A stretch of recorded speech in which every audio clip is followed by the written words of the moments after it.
Et si le futur de l'Afrique n'était plus écrit à Paris, Beijing ou Washington, mais à Ouagadougou? Imaginez un pays longtemps relégué à la marge, dont le nom évoquait surtout la pauvreté ou la dépendance. Aujourd'hui, le Burkina Faso fait mentir cette image en prenant à bras le corps son destin et en renversant les règles du jeu établies depuis des décennies. Tout est parti d'un sentiment d'injustice enraciné dans l'histoire, des générations privées de leur richesse et de leur voix. Pour les Burkinabés, la révolte ne fut pas seulement politique, mais existentielle. Il s'agissait de reprendre la main sur l'agriculture, l'énergie, la santé, la finance, tous ces leviers que la dépendance étrangère avait verrouillés. Mais comment transformer l'indignation en action? Le Burkina Faso répond avec une série de 10 projets souverains menés sans attendre la permission de Paris, de Pékin ou de Washington. Ces initiatives touchent chaque secteur clé. Produire localement ce qu'on consomme, construire ses propres routes pour relier les villages oubliés, électrifier des centaines de communautés avec le soleil du Sahel, réinventer la santé publique avec des solutions adaptées, renforcer la finance nationale et digitaliser l'économie en dehors des circuits traditionnels. Ce bouleversement ne se limite pas à l'économie. Il s'agit d'un changement profond de mentalité. Cesser d'attendre l'aide extérieure, refuser le fatalisme, bâtir un modèle d'indépendance qui inspire tout le continent.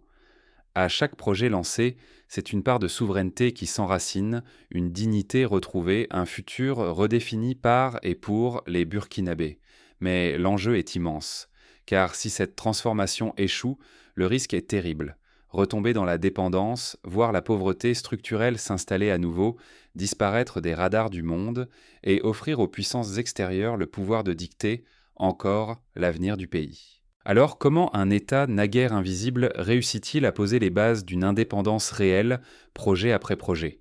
Avant de plonger dans le détail de ces réalisations inédites, il faut comprendre d'où partait le Burkina Faso et pourquoi le défi était si colossal.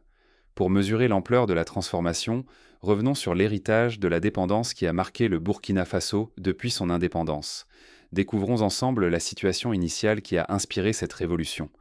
Pendant des décennies, le Burkina Faso a vu ses richesses quitter le pays, tandis que sa population restait privée des services essentiels. Cette réalité n'est pas le fruit du hasard, mais celui d'un système qui a enfermé le pays dans une dépendance écrasante, à tous les niveaux. L'alimentation de base, comme le riz ou le blé, était importée en grande partie. Les produits industriels, des biens de consommation jusqu'aux outils agricoles, venaient en presque entièrement de l'étranger.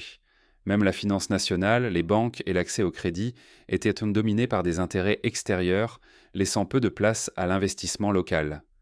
Pour accéder à l'électricité, à l'eau potable ou à la santé, il fallait souvent compter sur une aide internationale ou sur des tarifs fixés par des sociétés étrangères implantées dans le pays. Sur le terrain, le manque d'infrastructures était flagrant. Les routes principales reliant les villes étaient rares et mal entretenues, ce qui isolait les villages et compliquait le transport des marchandises. Dans de nombreuses régions rurales, l'énergie était absente, laissant des millions de familles dans l'obscurité. L'accès à l'eau potable restait un luxe pour beaucoup, alors que les réseaux de santé étaient insuffisants, avec trop peu d'hôpitaux et de centres médicaux dignes de ce nom. Le poids de cette dépendance s'est traduit par une pauvreté massive et persistante. De nombreux jeunes, privés d'opportunités, n'avaient d'autre choix que de migrer vers les grandes villes ou de tenter leur chance à l'étranger. L'exode rural s'est accéléré, fragilisant encore davantage l'agriculture locale et créant des poches de misère dans les périphéries urbaines. Pour la majorité de la population, l'avenir semblait verrouillé. Peu d'espoir, peu de perspectives et une impression d'être spectateur du progrès des autres. Ce cercle vicieux menaçait de se refermer à jamais, condamnant le Burkina Faso à rester prisonnier d'une économie de rente où la richesse produite s'échappait et où les besoins vitaux demeuraient insatisfaits. Sans rupture radicale, la majorité restait exclue, privée du droit même de rêver à un avenir meilleur. Pourtant, dans cette obscurité, un souffle neuf a commencé à se lever. Une nouvelle génération de dirigeants a décidé de changer les règles du jeu. Mais comment une volonté politique et une vision stratégique peuvent-elles transformer un pays dépendant en une nation souveraine? Découvrons comment une série de décisions audacieuses a enclenché la métamorphose du Burkina Faso, projet après projet, secteur après secteur.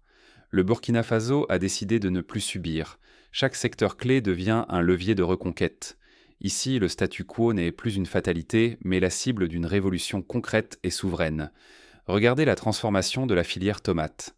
Pendant des décennies, les tomates du pays pourrissaient sur les marchés, tandis que les familles achetaient de la purée importée, 3 fois plus chère et venue d'Europe ou d'Asie.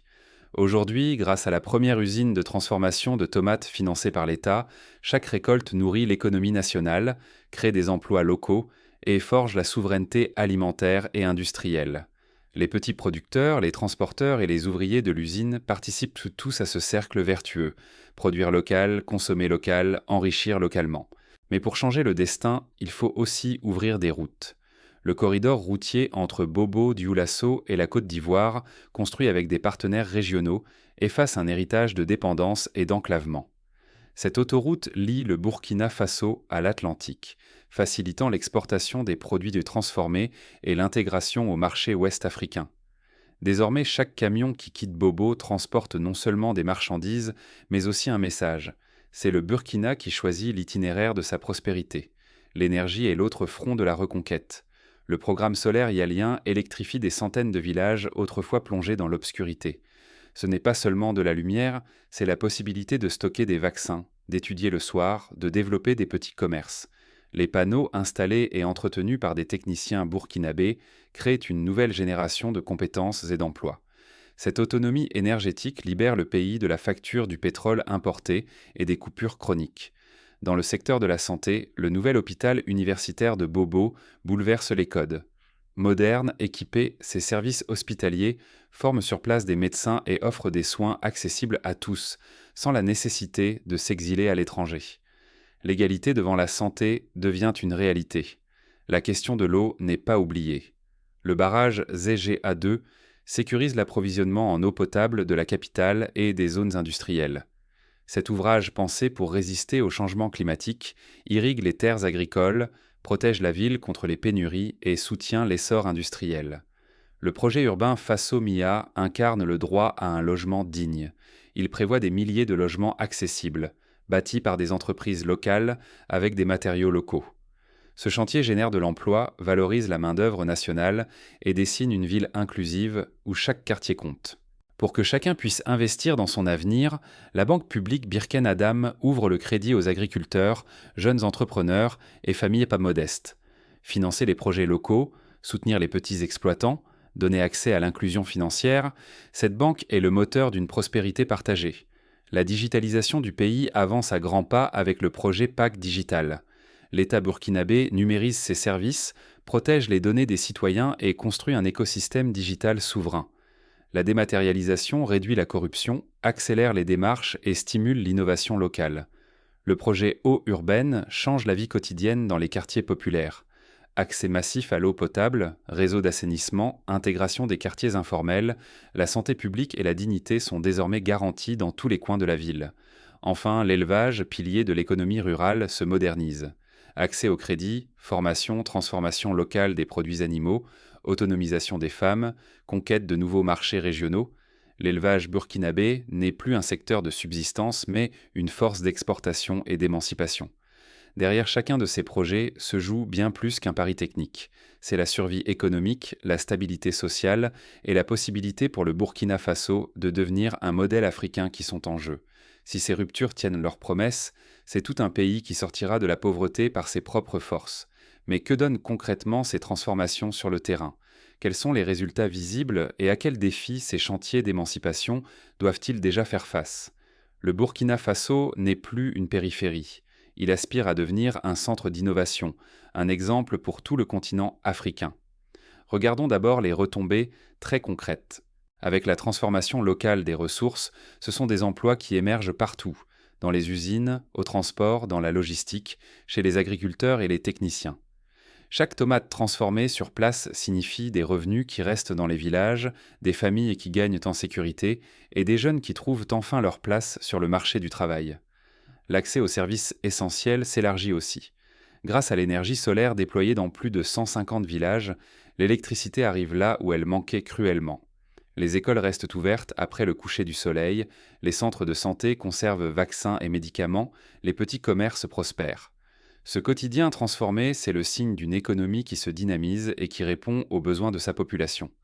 Mais la véritable révolution, c'est la relocalisation de la valeur ajoutée.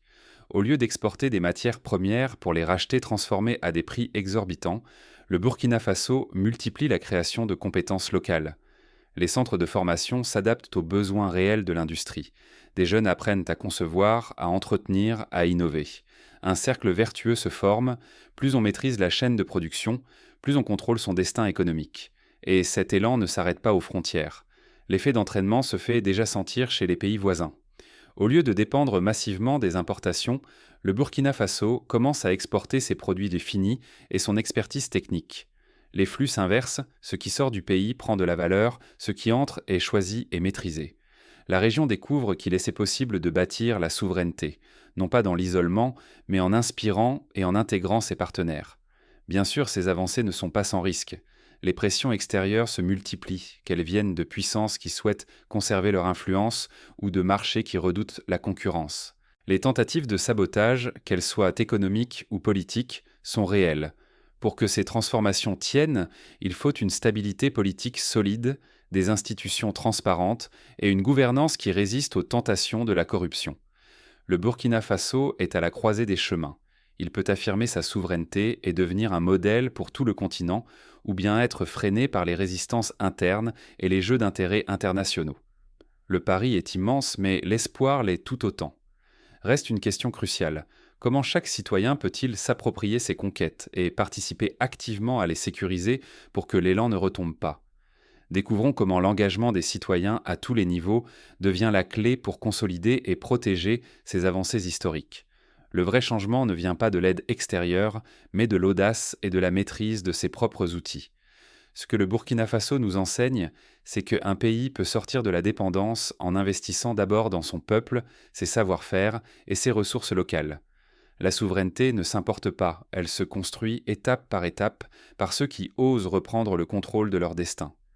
La clé de la réussite burkinabé réside dans la formation continue, la maîtrise des technologies adaptées et une gouvernance ancrée au niveau local. Quand les citoyens sont formés, qu'ils comprennent et pilotent leurs propres infrastructures, chaque nouvelle usine ou route devient un levier d'indépendance durable. C'est en créant des centres de formation, en valorisant les compétences nationales et en investissant dans la jeunesse qu'on forge une économie résiliente. Mais l'approche va bien plus loin. Il s'agit de bâtir des écosystèmes intégrés où l'agriculture, l'industrie, la finance, le numérique et le social se répondent. Une usine de transformation de tomates ne sert à rien sans agriculteurs formés, routes fiables, financements locaux et marchés accessibles. Burkina Faso démontre que, quand chaque secteur vient soutenir l'autre, la richesse produite reste dans le pays, circule entre les mains des citoyens et fait fleurir tout un territoire. Placer l'humain au centre est l'autre secret de cette transformation.